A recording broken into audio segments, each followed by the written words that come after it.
हमने कल रसायन शास्त्र में अगला चैप्टर स्टार्ट किया था जिसे हम कहेंगे एलिमेंट, कंपाउंड एंड मिक्सचर। देखिए एलिमेंट, कंपाउंड, मिक्सचर का कल एक पार्ट कंप्लीट हो चुका था। आज हम इसके सेकंड पार्ट के ऊपर चर्चा करेंगे।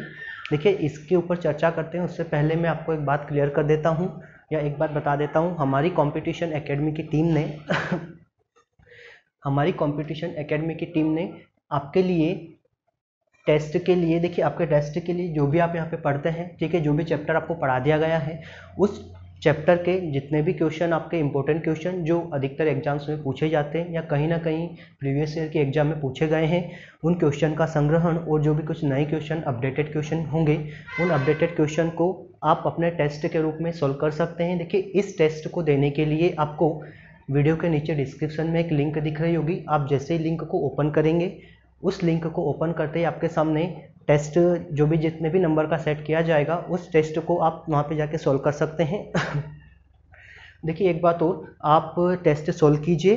टेस्ट को सॉल्व करने के बाद जो भी आपका स्कोर रहेगा उस स्कोर को आप प्लीज़ कमेंट करके बताएं ताकि हम और हमारा जो तैयारी है, ठीक है, या आपको जो पढ़ाने का मेथड है वो थोड़ा बहुत अगर ऐसा लगता है तो उसे चेंज कर दें या आपको पूरा 100% दिया जाए। तो प्लीज़ आप जो भी आपका स्कोर रहे प्लीज़ उसे कमेंट करके बताइएगा, ठीक है। तो हम स्टार्ट करते हैं हमारा चैप्टर। देखिए सबसे पहले तो बात करें एलिमेंट, कंपाउंड, मिक्सचर का, ये होगा आपका पार्ट नंबर 2, ठीक है। हमने कल बात की थी एलिमेंट के बारे में, बात की कंपाउंड के बारे में, बात की मिक्सचर के बारे में, बात की, ठीक है यहाँ तक। देखिए मिक्सचर के बारे में हमने देखा कि मिक्सचर क्या होता है, मिक्सचर कितने प्रकार का होता है, यहाँ तक का, ठीक है। देखिए हम बात करें कि मिश्रण क्या होता है, मिश्रण क्या है, ठीक है। फर्स्ट एंड सेकंड की हम बात करें, मिश्रण के प्रकार, ठीक है। देखिए हमने मिश्रण के प्रकार को दो भागों में देखा था। एक तो हम कहें विषमांगी मिश्रण, ठीक है, विषमांगी मिश्रण, और एक होगा हमारा समांगी मिश्रण। इसे हम कहें हेट्रोजीनियस और इसे हम कहें होमोजीनियस, यहाँ तक का, ठीक है। मिश्रण क्या होता है, मिश्रण के प्रकार के बारे में हमने कल बात की। समांगी मिश्रण, विषमांगी मिश्रण। समांगी मिश्रण में क्या क्या आता है, हवा, सभी प्रकार की मिश्र धातुएं, सभी प्रकार के विलयन। देखिए विलयन क्या होता है, हम इसके बाद विलयन पे भी चर्चा करेंगे, ठीक है। सॉल्यूशन जिसे हम इंग्लिश में कहेंगे, हवा, बारूद, सीमेंट, विलयन, सभी प्रकार की मिश्र धातुएं, ये आएंगी हमारी समांगी मिश्रण के अंतर्गत। विषमांगी मिश्रण क्या होता है, तो विषमांगी मिश्रण ऐसा मिश्रण जिसमें दोनों पदार्थों या दोनों कंपोनेंट जो भी यौगिक होंगे उन यौगिकों को अलग अलग किया जा सकता है, उसे हम कहेंगे विषमांगी मिश्रण, ठीक है। अब देखिए विषमांगी मिश्रण या हम बात करें, देखिए विषमांगी मिश्रण में कल हमने देखा था कि अगर लकड़ी का बुरादा, अच्छा ये वाला नहीं किया था, देखिए फिर भी लकड़ी के बुरादे, अगर लकड़ी के बुरादे व सल्फर का चूर्ण या आयरन का चूर्ण, ठीक है, लकड़ी का बुरादा, लकड़ी का बुरादा प्लस आयरन का चूर्ण, ठीक है। देखिए लकड़ी का बुरादा प्लस आयरन का चूर्ण, ये होगा हमारा विषमांगी मिश्रण। देखिए इसलिए कि लकड़ी के बुरादे में अगर आयरन का चूर्ण मिश्रित कर दिया जाए तो दोनों अलग अलग कंपोनेंट है, दोनों अलग अलग हमें सामान्यतः दिख जाएंगे, यहाँ तक का, ठीक है। अब देखिए आज हम बात करेंगे, हमारा थर्ड नंबर होगा मिश्रण के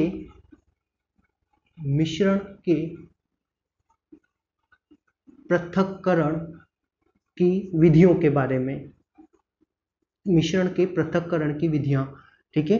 देखिए अभी पहले हमने मिश्रण तैयार किया, मिश्रण के प्रकार देखें, अब मिश्रण के पृथक्करण की विधियां। देखिए मिश्रण का पृथक्करण क्या होगा, देखिए हमने कल देखा, अगर हम बात करें यहीं पे इसी उदाहरण को अगर हम लेकर बात करें तो अगर एक पात्र में हम इस लकड़ी के बुरादे को हम ए बना दें, आयरन का चूर्ण को हम बी मान लें, तो देखिए अगर इस पात्र में कोई मिश्रण है, ए व बी कोई मिश्रण है, ए व बी कोई मिश्रण है, अगर इस मिश्रण को हमें अलग अलग विभाजित करना है, अलग अलग हमें इसे बांटना है, तो इस मिश्रण को अलग अलग बांटने के लिए हमारे पास पृथक्करण, देखिए ये पृथक्करण की कौन कौन सी विधियां हो सकती है। तो मिश्रण के पृथक्करण की जितनी भी विधियां होंगी लगभग हम 6 से 7 विधियों के ऊपर चर्चा करेंगे। तो दोस्तों आपको ये बात देखिए मुझे लगता है कि आपको ये बात यहाँ तक क्लियर हो गई होगी, ठीक है। ऐसे मैं उम्मीद करता हूँ यहाँ तक का, ठीक है। आइए हम स्टार्ट करें मिश्रण के पृथक्करण की विधियों के बारे में। देखिए अगर आप इसका स्क्रीनशॉट लेना चाहें तो आप इसका स्क्रीनशॉट ले सकते हैं, ठीक है। लीजिए, देखिए स्टार्ट करते हैं विधियों के बारे में। देखिए दोस्तों, आपकी जो भी रसायन शास्त्र आपको यहाँ पे अवेलेबल करवाया जा रहा है, रसायन शास्त्र के जो लेक्चर अवेलेबल करवाए जा रहे हैं, ये रसायन शास्त्र के लेक्चर जो हैं आपको रेलवे, एमपीएसआई, ठीक है। एमपीएसआई क्या, अगर हम बात करें किसी भी स्टेट की एसआई के बारे में, तो एनटीपीसी, रेलवे, एसआई और एसएससी को टारगेट करके आपको रसायन शास्त्र की ये लेक्चर उपलब्ध करवाया जा रहा है, ठीक है। देखिए हम बात करें विधियों के बारे में, तो सबसे पहली विधि होगी हमारी फिल्ट्रेशन।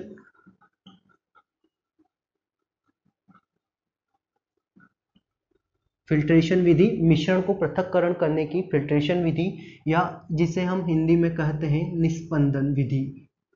निस्पंदन विधि, इसे ही हम कहेंगे छानन विधि, इसे ही हम कहेंगे छानन विधि। देखिए फिल्ट्रेशन विधि क्या होगी, देखिए मिश्रण को पृथक्करण करने की, मिश्रण को, देखिए मिश्रण दो या दो से अधिक पदार्थों, दो या दो से अधिक तत्वों का, पदार्थों का मिश्रण होता है। तो अगर हम बात करें हमारे पास ये कोई दो तत्वों का मिश्रण है, ए व बी का कोई मिश्रण है, इस मिश्रण को अगर हमें अलग करना है तो इस मिश्रण को अलग करने के लिए हम सबसे पहले जो विधि के बारे में बात कर रहे हैं वो होगी हमारी फिल्ट्रेशन विधि। देखिए फिल्ट्रेशन विधि में क्या होता है, फिल्ट्रेशन विधि में किसी भी मिश्रण को छान के अलग कर दिया जाता है, छानन विधि द्वारा या छान के इस मिश्रण को अलग कर दिया जाता है। यहाँ पे देखिए अगर हम बात करें हमारे पास, अगर हम देखें कि ये ए और बी कोई दो मिश्रण है, इन मिश्रण में से कोई एक, चाहे ए हो या बी हो, ए हो तत्व या बी पदार्थ हो या ए पदार्थ हो, इसमें से एक पदार्थ ऐसा है जिसे हम छान के अलग कर सकते हैं, जिसे हम छान कर अलग कर सकते हैं। तो इस विधि द्वारा हम दो मिश्रणों को छान कर अलग कर सकते हैं। यहाँ तक का ठीक हुआ। छानन विधि के द्वारा, या हम सिंपल सा कहें कि किन्हीं दो पदार्थों को छान कर भी हम अलग अलग कर सकते हैं, इसे हम कहेंगे फिल्ट्रेशन विधि, निस्पंदन विधि। देखिए इसके अगर हम उदाहरण की बात करें तो सबसे पहले हम बात करेंगे रक्त का शुद्धिकरण। रक्त का शुद्धिकरण, देखिए दोस्तों रक्त का शुद्धिकरण कहाँ पे होता है, तो आप कहेंगे किडनी में होता है। रक्त का शुद्धिकरण किडनी में होता है। देखिए रक्त का शुद्धिकरण किडनी में होगा। अब होता क्या है किडनी में जाकर कि जो भी ब्लड है हमारा, हमारी बॉडी का जो भी ब्लड है वो किडनी में जाएगा। किडनी में जाने के पश्चात ब्लड से जो भी, हमारे ब्लड से जो भी यूरिक अम्ल या यूरेट, देखिए मनुष्य एक यूरेटिक प्राणी है, तो रक्त से जो भी यूरिक अम्ल होंगे वो अलग कर दिए जाते हैं किडनी में। तो रक्त का शुद्धिकरण कहाँ पे होता है, किडनी में।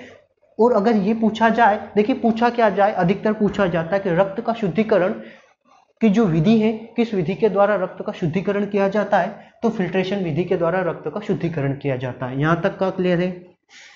अगले हम बात करें, देखिए बरसात के जल का भूमिगत जल में बदलना। देखिए इसमें हम बात करें, देखिए बरसात जब होती है पानी धरती पर गिरता है, ठीक है। जैसे किसी झील में या गड्ढे में पानी भर जाता है, हम देखते हैं कि पानी धीरे धीरे नीचे भूमि में उतर रहा है। तो देखिए होता क्या है कि अगर यहाँ पे इस एरिया में पानी भरा हुआ है, ठीक है, इस एरिया में पानी भरा हुआ है, ये पानी क्या करता है, धीरे धीरे रिस कर, ठीक है, रिसाव कर भूमि में उतरता जाता है। तो बरसात के जल का भूमिगत जल में परिवर्तन भी इसी का उदाहरण होगा, ठीक है। यहाँ तक का दोस्तों के ऊपर हम बात करते हैं। देखिए अगली हमारी विधि होगी डिस्टिलेशन विधि, या जिसे हम कहें हिंदी में आसवन विधि। देखिए आसवन विधि में द्रव को पृथक किस प्रकार से किया जाता है, तो देखिए इस विधि का प्रयोग करके ऐसे द्रवों को पृथक किया जाता है इस विधि का प्रयोग करके ऐसे द्रवों को पृथक पृथक किया जाता है जिन द्रवों के क्वथनांकों के मध्य अंतर अधिक हो। क्या होगा? इन द्रवों के क्वथनांक, इन द्रवों के क्वथनांकों के मध्य अंतर अधिक हो। देखिए क्वथनांक है जिसे हम कहें बॉइलिंग पॉइंट। सिंपल सा अगर हम देखें कि आसवन विधि है, ठीक है, आसवन विधि में ऐसे दो घुलनशील द्रवों को पृथककृत किया जाता है जिन द्रवों के मध्य क्वथनांकों का अंतर अधिक हो। ऐसे द्रवों को पृथक पृथक करने के लिए हम किस विधि का प्रयोग करते हैं? तो हम कहेंगे आसवन विधि का प्रयोग करते हैं। ठीक है दोस्तों, एक बार और मैं आपको इसकी परिभाषा पूरी क्लियर करके बता देता हूं, फिर हम इसके उदाहरण के ऊपर चर्चा करेंगे। ठीक है, देखिए इस विधि का प्रयोग ऐसे मिश्रण को पृथक करने में किया जाता है जो विघटित हुए बिना उबलते हैं। देखिए विघटित हुए बिना उबलते हैं, इसका मतलब ये होता है कि अगर हमारे पास ये कोई पात्र है, इस पात्र में कोई द्रव ए है तथा कोई द्रव बी है, इस द्रव में ए द्रव तथा बी द्रव दो अलग अलग द्रव हैं। देखिए इसमें एक वर्ड आया कि विघटित हुए बिना। देखिए विघटन का मतलब कि अगर कोई द्रव ए है तो ये अपने आयन में ना टूट जाए, आयन में अगर टूटेगा तो फिर इसे पृथक करना हमारे लिए मुश्किल बात हो जाएगी। तो इस विधि का प्रयोग ऐसे मिश्रणों को पृथक करने में किया जाता है जो विघटित हुए बिना उबलते हैं तथा जिनके घटकों के क्वथनांकों के मध्य अंतराल अधिक होता है। यहां तक का ठीक है दोस्तों। देखिए अब कैसे हम बात करें कि क्वथनांकों के मध्य अंतर अधिक होता है। क्वथनांक मतलब बॉइलिंग पॉइंट, बॉइलिंग पॉइंट मतलब कि द्रव कब उबलना स्टार्ट कर देता है। देखिए हम बात करें कि द्रव ए है, द्रव ए का जो बॉइलिंग पॉइंट है हम माने 50 डिग्री सेंटीग्रेड है, द्रव बी का बॉइलिंग पॉइंट है लगभग 75 डिग्री सेंटीग्रेड। तो देखिए होता क्या है कि हमारे पास ये द्रव है, इस द्रव को अगर हमारे पास इस द्रव है और इस द्रव में से हमें मिश्रण ए और बी को अलग अलग करना है, मिश्रण ए व बी को हमें अलग अलग करना है, तो हम क्या करेंगे? एक पात्र है, इस पात्र में दोनों द्रव रखा हुआ है, इस द्रव को हम क्या करेंगे? ताप देंगे। इस पात्र को हम यहाँ से ताप देंगे तो होगा क्या? देखिए ताप दे रहे हैं यहां से। अब देखिए अगर हम बात करें कि ए जो है, मिश्रण ए का जो क्वथनांक है 50 डिग्री सेंटीग्रेड, तो जैसे ही इस पात्र का तापमान 50 डिग्री सेंटीग्रेड होगा तो क्या करेगा? ए जो द्रव है वो वाष्प बनके, ए क्या करेगा? वाष्प बनकर उड़ने लगेगा। अब हम क्या करते हैं? इस वाष्प को एक अलग पात्र में, ठीक है, ये एक वाष्प हम मानते हैं कि इस पात्र का तापमान 50 डिग्री सेंटीग्रेड हो गया और एक का जो क्वथनांक है वो भी 50 डिग्री सेंटीग्रेड है, तो ए यहां से क्या करेगा? वाष्प बन के उड़ने लगेगा। तो हम इस वाष्प को यहां पर एकत्रित कर लेते हैं। जब ए की पूरी वाष्प यहां पर एकत्रित हो जाएगी तो हम यहां से इसे ताप देना बंद कर देंगे। ताप देना जब बंद कर देंगे तो देखिए आपको यहाँ पे ए बच जाएगा और यहाँ पे बी बचा रहेगा। तो दोस्तों आपको ये आसवन विधि पूरी क्लियर हुई होगी, ठीक है। मैं ऐसी उम्मीद करता हूं कि आपको ये पूरी विधि क्लियर हुई होगी। देखिए दोस्तों बड़ी सिंपल सी विधि है आसवन विधि। अब अगर हम बात करें कि आसवन विधि के एग्जाम्पल क्या क्या हो सकते हैं, तो देखिए डिस्टिल वाटर, आपने नाम सुना होगा, आसुत जल। देखिए डिस्टिल वाटर, आसुत जल आसवन विधि का एक उदाहरण है। आसुत जल को इसी विधि का प्रयोग करके प्राप्त किया जाता है। आसुत जल एसीटोन व जल का मिश्रण, एसीटोन व जल का मिश्रण, आसुत जल, अल्कोहल व जल का मिश्रण भी हम कह सकते हैं, ठीक है, अल्कोहल व H2O, अल्कोहल व जल का मिश्रण। यहां तक का दोस्तों क्लियर हुआ। अब देखिए इसके साथ ही हम बात करें प्रभाज्य आसवन। देखिए आसवन विधि प्रभाज्य आसवन विधि में ज्यादा डिफरेंस नहीं है, थोड़ा सा डिफरेंस है। तो हम बात करें यहां पर प्रभाज्य आसवन। देखिए प्रभाज्य आसवन को हम इंग्लिश में कहेंगे फ्रैक्शनल डिस्टिलेशन। फ्रैक्शनल डिस्टिलेशन विधि। देखिए इस विधि में क्या होता है, तो इस विधि का प्रयोग करके ऐसे द्रवों को पृथक किया जाता है। इस विधि का प्रयोग करके ऐसे द्रवों को पृथक किया जाता है जिनके क्वथनांकों के मध्य अंतर बहुत कम हो। अभी हमने एक बात की थी आसवन में कि इनके क्वथनांकों के मध्य अंतर ज्यादा होना चाहिए। देखिए ये 50 डिग्री तो ये 75 डिग्री, ठीक है। तो प्रभाज्य आसवन विधि में इस विधि का प्रयोग करके ऐसे द्रवों को पृथक किया जाता है जिनके क्वथनांकों के मध्य अंतर बहुत कम हो। मैं एक बार लिख देता हूं यहां पर, क्वथनांक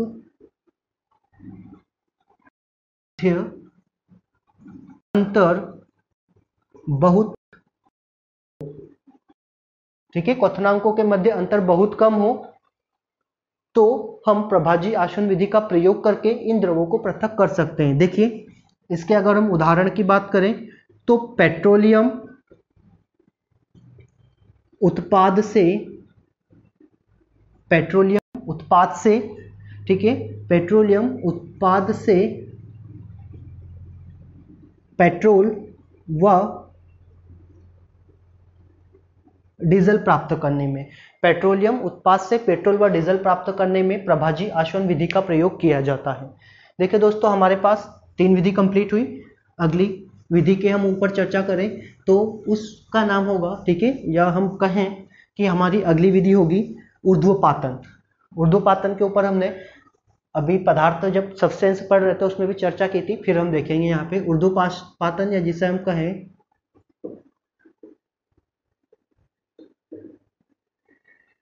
सब्लिमेशन। ऊर्ध्वपातन या सब्लिमेशन, देखिए इस विधि में क्या होता है, ऊर्ध्वपातन विधि, इस विधि में क्या होता है, देखिए ऊर्ध्वपातन विधि में ठोस पदार्थ एक तो होता है, ठोस पदार्थ, ठोस पदार्थ से गैसीय अवस्था प्राप्त करने में इस विधि का प्रयोग किया जाता है, ठीक है।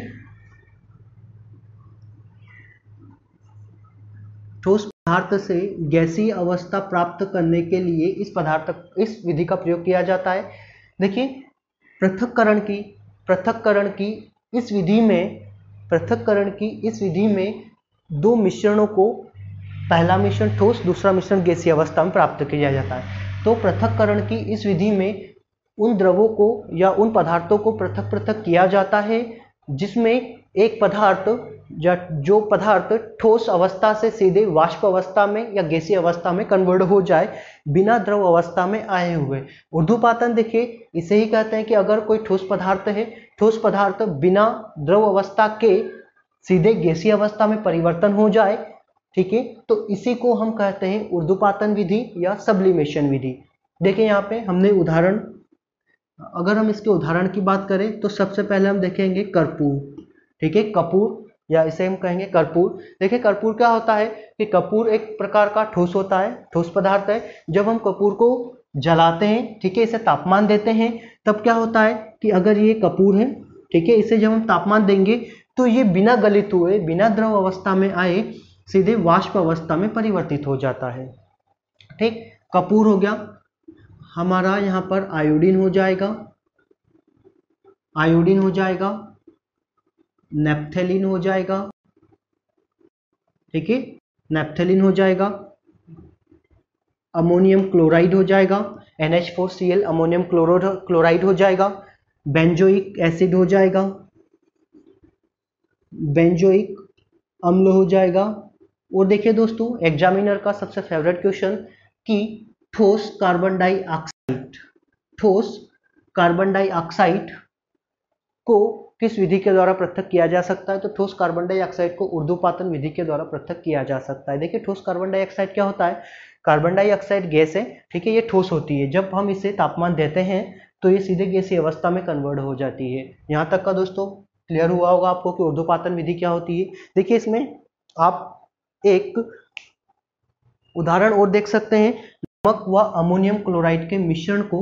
देखिए ये आया हुआ क्वेश्चन है आपका कि नमक व अमोनियम क्लोराइड में फार्मूला लिख देता हूं, ठीक है, ये अमोनियम क्लोराइड, नमक व अमोनियम क्लोराइड के मिश्रण को पृथक करने में, ठीक है, देखिए ये आपका आया हुआ क्वेश्चन है, आईएमपी हम कह सकते हैं, ये एग्जाम में आया हुआ क्वेश्चन है कि नमक व अमोनियम क्लोराइड के मिश्रण को पृथक्करण करने में किस विधि का प्रयोग किया जाता है, तो हम कहेंगे ऊर्ध्वपातन विधि या सब्लिमेशन विधि का प्रयोग किया जाता है। देखिए अगली विधि होगी हमारी वाष्पीकरण, वेपोराइजेशन।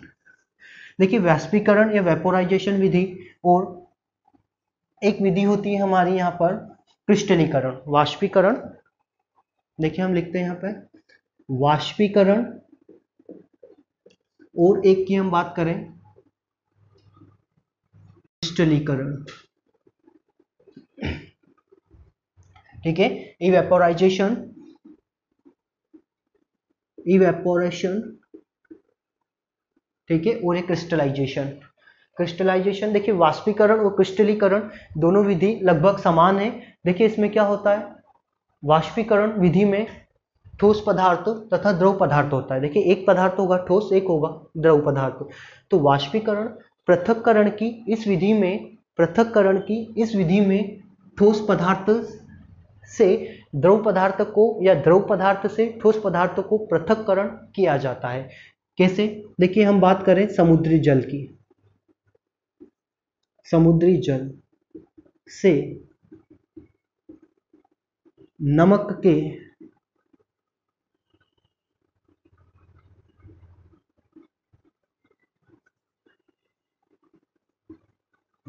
समुद्री जल से नमक के पृथक्करण में देखिए हमने भी देखा कि वाष्पीकरण क्या होता है, तो मिश्रण के पृथक्करण की वह विधि जिसमें ठोस पदार्थ से द्रव पदार्थ तथा द्रव पदार्थ से ठोस पदार्थों को अलग कर दिया जाता है, इस विधि को हम कहेंगे वाष्पीकरण विधि। देखिए हम उदाहरण की बात करें, यहाँ पे एग्जाम्पल लें। देखिए समुद्री जल से नमक के पृथक्करण में किस विधि का प्रयोग किया जाता है, तो आप कहेंगे वाष्पीकरण विधि का प्रयोग किया जाता है।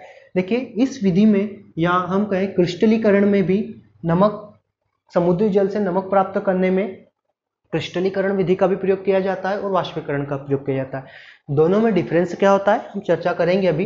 पहले हम वाष्पीकरण की बात करें। देखिए समुद्री जल से नमक के पृथक्करण में देखिए होता क्या है, अगर हम बात करें गुजरात की, ठीक है, गुजरात में सबसे ज्यादा नमक प्राप्त किया जाता है। देखिए होता क्या है कि समुद्री तट पर, समुद्री तट के आसपास के जो एरिया होते हैं वहां पर क्या होता है कि समुद्र का पानी भर दिया जाता है, खेतों में समुद्र का पानी भर दिया जाता है और उन्हें खुला छोड़ दिया जाता है। अब होता क्या है कि पानी जो होता है, ठीक है, पानी गर्मी पाकर, ताप पाकर वाष्पीकृत होने लगता है। पानी जब पूरा वाष्प में कन्वर्ट हो जाता है तो हमें जो लास्ट में प्राप्त होता है वो प्राप्त होता है साल्ट प्राप्त होता है, NaCl, या हम कहें नमक प्राप्त होता है। ठीक है, देखिए अब होता क्या है कि हमें यहाँ से नमक तो प्राप्त हो गया, लेकिन यहाँ पे जो नमक प्राप्त हुआ, ये नमक, इस नमक में बहुत सी अशुद्धियां होती हैं, इस नमक में बहुत सी अशुद्धियां हमें प्राप्त होती हैं।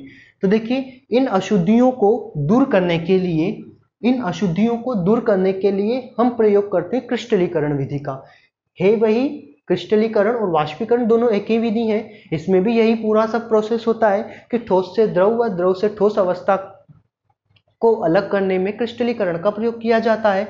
बस अंतर इतना सा है कि अगर समुद्री जल से हमने नमक प्राप्त किया तो आप देखिए यहाँ पे बहुत सी अशुद्धियां होंगी, और इन अशुद्धियों को दूर करने के लिए जो विधि उपयोग की जाती है वो हम कहेंगे उसे क्रिस्टलीकरण या क्रिस्टलाइजेशन के द्वारा समुद्री जल से नमक की अशुद्धियां दूर की जाती है। तो देखिए आप यहाँ पर समुद्री जल से नमक के पृथक्करण में इस विधि का प्रयोग भी कर सकते हैं और क्रिस्टलीकरण का प्रयोग भी कर सकते हैं। दोस्तों ये आपको दोनों पूरी एक साथ देखिए क्लियर हो गई होंगी कि वाष्पीकरण और क्रिस्टलीकरण में क्या अंतर है। अगली बात करते हैं हम।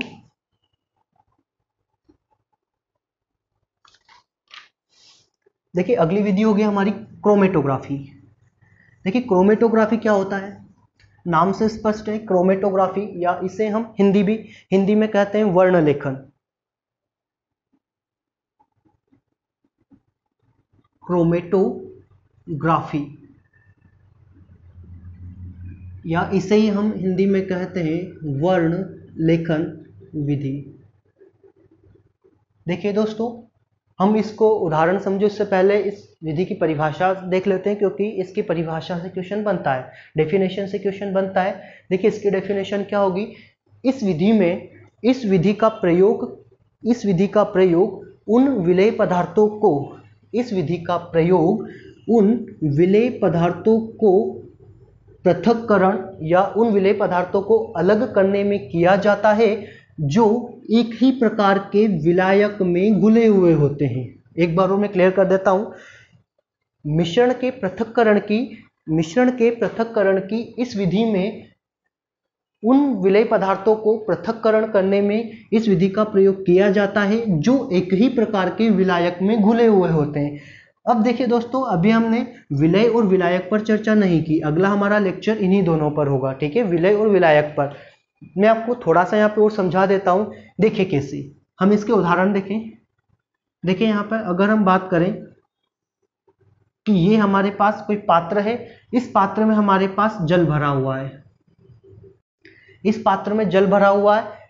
इस जल में अगर हम भिन्न भिन्न रंगों की शाही, ये शाही हो गई हमारी, हम कहें इसे ये रेड इंक है, ठीक है, ये ब्लू इंक है, और आप यहाँ पे एक ब्लैक इंक को डाल दीजिए, ठीक है। कोई जल भरा हुआ है, इस जल में अगर हम 3 प्रकार की इंक डाल दें और इसे अच्छी तरीके से विलय कर दें, ठीक है, इसे अच्छी तरीके से घोल दें, तब क्या होता है, और फिर हमसे कहा जाए कि इस विलय में से या इस मिश्रण में से फिर से blue, red and black colour की शाही को अलग करना है, ठीक है। तो देखिए दोस्तों, यहाँ पे हमारे पास जल की क्वांटिटी ज्यादा थी, तो जल को हम कहेंगे विलायक। विलायक मतलब जो अन्य पदार्थों को अपने अंदर घोल ले, उसे कहते हैं विलायक, और जो पदार्थ घुलता है उसे हम कहेंगे विलय। यहां तक का क्लियर होगा, विलय और विलायक। तो देखिए, मिश्रण के पृथक्करण की इस विधि का प्रयोग उन विलेय पदार्थों को पृथक्करण करने में किया जाता है जो एक ही प्रकार के विलायक में घुले हुए होते हैं। देखिए, एक प्रकार का विलायक जल हो गया और विलय हमारे अलग अलग हो गए, blue, red and black colour के इंक हो गए। तो इस इंक को, इन तीनों इंक को अगर अलग करना है तो हम किस विधि का प्रयोग करेंगे, वर्ण लेखन विधि का प्रयोग करेंगे, ठीक है। अब देखिए, इसके और उदाहरण की अगर हम बात देखें, सबसे पहला तो इसका उदाहरण यही होगा कि भिन्न भिन्न रंगों की शाही को अलग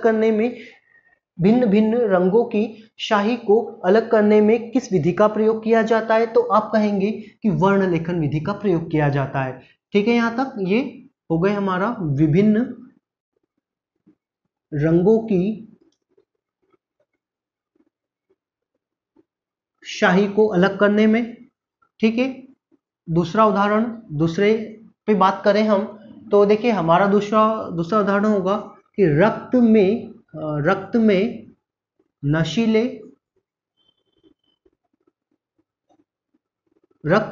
नशीले ड्रग्स की उपस्थिति के पृथक्करण में।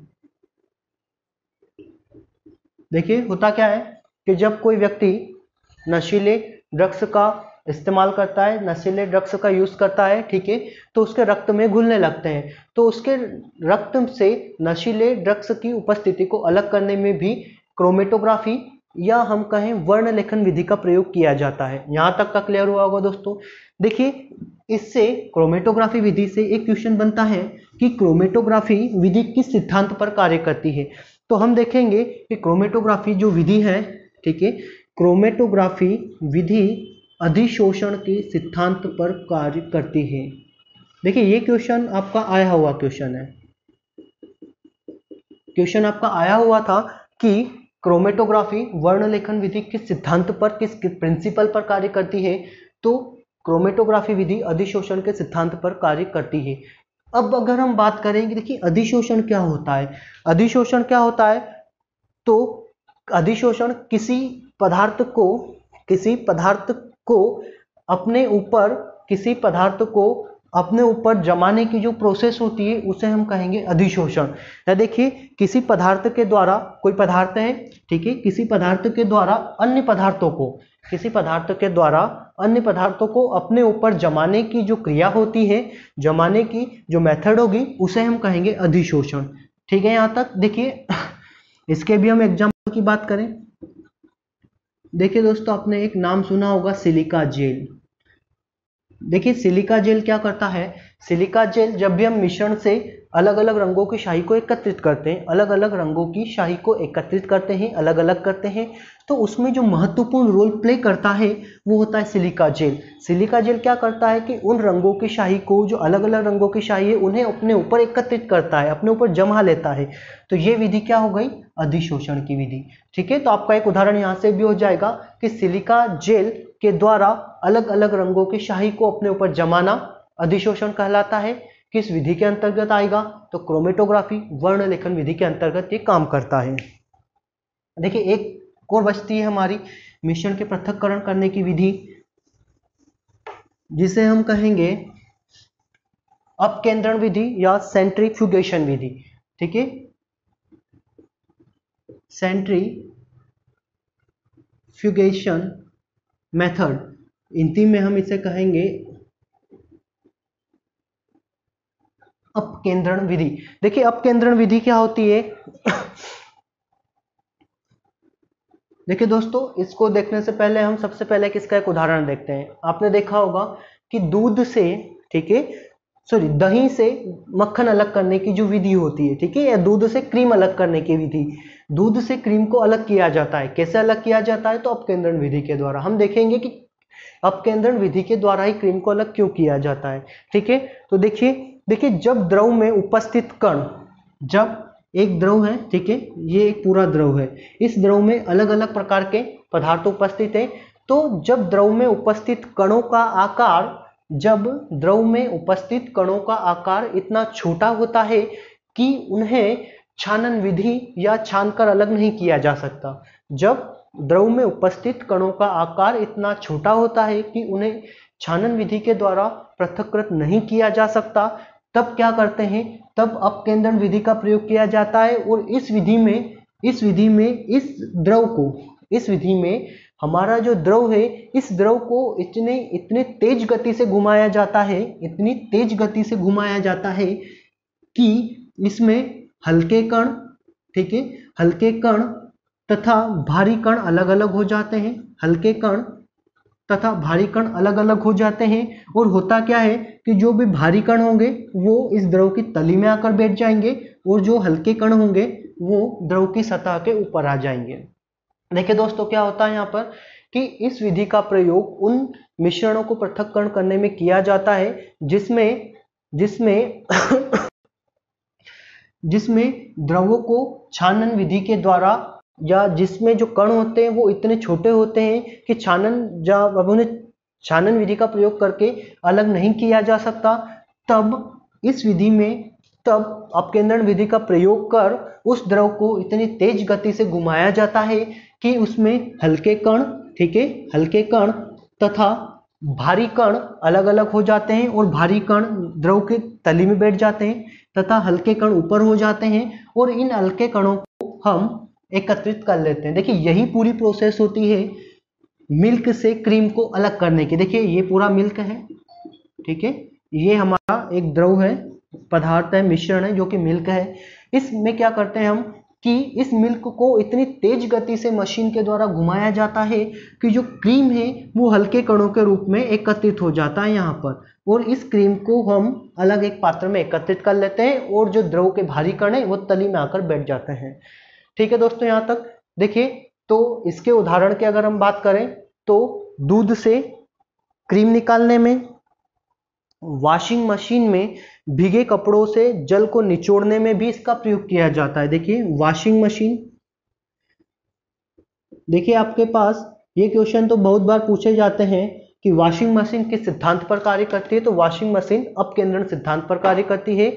दूध से क्रीम को पृथक्करण करने की विधि किस सिद्धांत पर कार्य करती है, तो अपकेंद्रण सिद्धांत पर कार्य करती है। देखिए इसका एक उदाहरण और हम देखें कि प्रयोगशाला में, ठीक है, लेबोरेटरी जो होती है हमारी, प्रयोगशाला में रक्त तथा मूत्र की जांच में, प्रयोगशालाओं में, लेबोरेटरी में रक्त तथा मूत्र की जो जांच करने में भी अपकेंद्रण विधि का प्रयोग किया जाता है। तो दोस्तों देखिए सेंट्रीफ्यूगेशन, अपकेंद्रण विधि, हमने मिश्रण के पृथक्करण करने की लगभग 6 से 7 विधियों के ऊपर चर्चा की। यकीन मानिए दोस्तों, इससे ज्यादा आपको एग्जाम में कभी नहीं पूछा जाएगा, क्योंकि लगभग 7 से जो 6 से 7 प्रकार की जो विधियां हैं मिश्रण को पृथक करने में इन्हीं विधियों का प्रयोग किया जाता है। देखिए आपके दिमाग में अगर एक क्वेश्चन और आ रहा हो, स्कंदन, देखिए स्कंदन एक जो स्कंदन देखिए अगर आपके दिमाग में ऐसा आ रहा क्वेश्चन कि स्कंदन भी मिश्रण को पृथक्करण करने की विधि है, तो स्कंदन देखिए मिश्रण को पृथक्करण करने की विधि नहीं हो सकती। स्कंदन क्या होता है, जब हम इसके ऊपर आएंगे तो स्कंदन के ऊपर भी चर्चा करेंगे, लेकिन स्कंदन मिश्रण को पृथक्करण करने की विधि नहीं होती है। यहां तक का क्लियर हुआ होगा दोस्तों। तो दोस्तों मिश्रण को पृथक्करण करने की विधियों के ऊपर हमने आज चर्चा की। अगला हमारा चैप्टर होगा सॉल्यूशन, विलेय व विलायक। ठीक है, विलेय व विलायक। तो प्लीज आप हमें कमेंट करके बताइए। ठीक है, जैसे हमने सबसे पहले चर्चा हो चुकी है कि आपका जो भी स्कोर रहेगा आप उस स्कोर को कमेंट करके बताएं कि आपका स्कोर क्या रहा है। उस हिसाब से अगर आपका स्कोर थोड़ा बहुत भी ऊपर नीचे होता है तो हम हमारा जो तरीका होगा पढ़ाने का उसे और इम्प्रूव करते हैं। ठीक है, और हमारा 100% तो देखिए आपको वैसे ही दिया जा रहा है। बस उम्मीद करते हैं कि आप भी अपना 100% देकर इस वीडियो को अच्छे से देखें। ठीक है, और वीडियो अच्छा लगे तो प्लीज लाइक करना ना भूलें। थैंक यू दोस्तों।